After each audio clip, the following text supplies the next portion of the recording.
Hello all, in this video I will install Hyper-V Server 2019. First I need to select my ISO file with Hyper-V Server.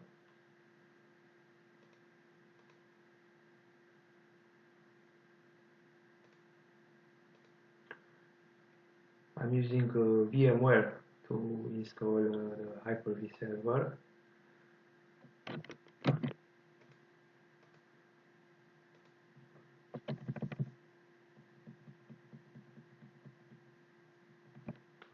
Okay, let me boot again. I didn't need to connect. Okay, and now restart and select my SATA CD-ROM, boot from the CD. Okay, now I will boot direct from the ISO file. The Windows files will load, and to install a Hyper-V server is very simple. It's similar with installing Windows 10 or Windows Server 2019, or it's very simple. They are the same settings. Here you need to click next if you don't want to change something. Install.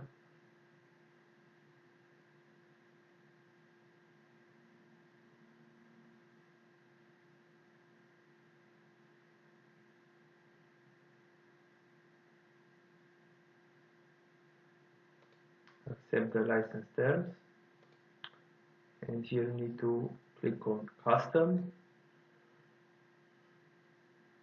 I have a single disk, a single drive.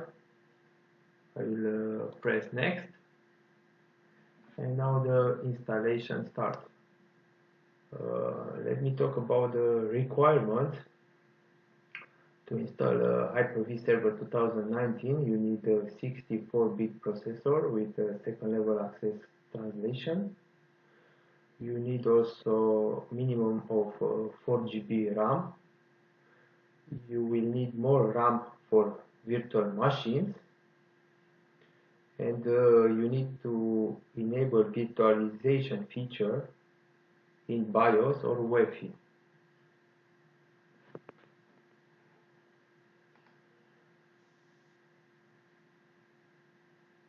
Hyper-V Server 2019 is an hypervisor type 1.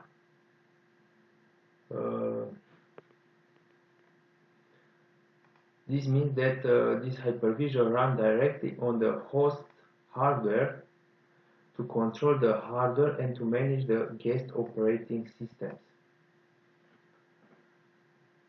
There is also type 2 of hypervisors. These are the hosted hypervisors. For example, in Windows Server 2019, we have the role of Hyper-V, and this hypervisor run on the operating system just as other computer programs do. The resources are controlled by the operating systems and not by the hypervisor. This is the difference between type 1 and type 2. Type 1 uses direct the hardware.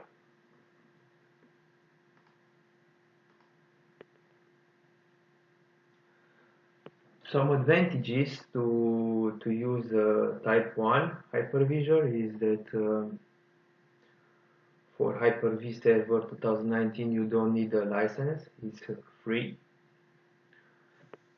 Here we need to restart. You need less resources for the installation and for running the server.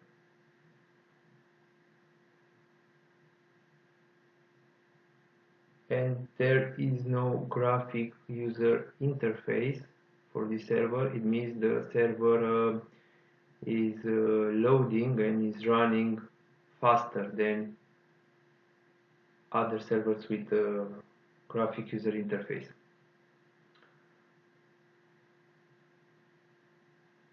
The installation is almost done.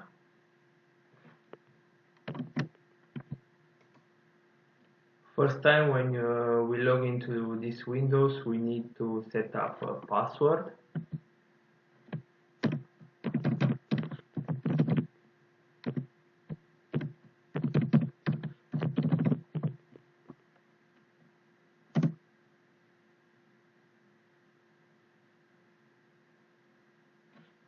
And we can see that we have the sconfig, the server configuration menu enabled, and from here we have some few options, and we can configure our server.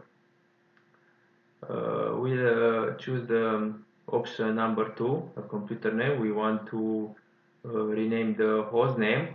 I will enter here option 2 and then enter new computer name.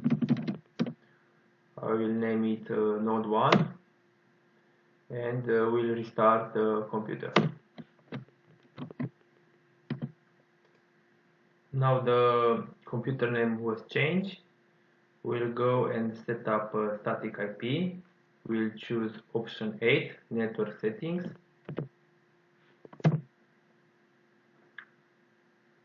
And we have an available one network available. I will choose 1 and I will choose 1 to set up the adapter address. Here I need to choose static. I want to choose a static IP. I will write S.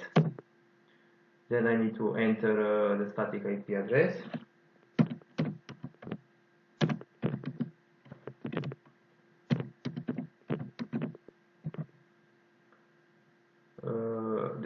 The subnet mask will be the default one, 255.255.255.0, and the gateway will be 192.168.10.254. Set up the DNS server, option 2, 192.168, then with 1. I don't have an alternate DNS server, then I will press enter, and 4 to return to the main menu. I will choose option 1, the domain. I want to join this server to my domain.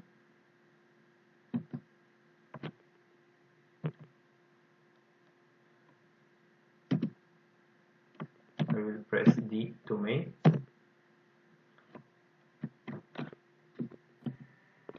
I will write the domain name.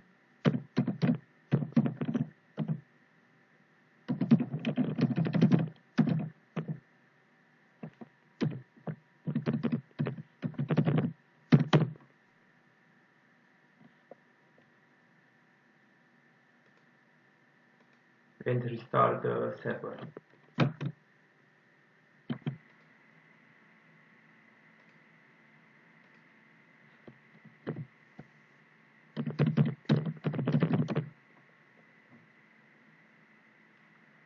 Okay, my server is joined to my domain.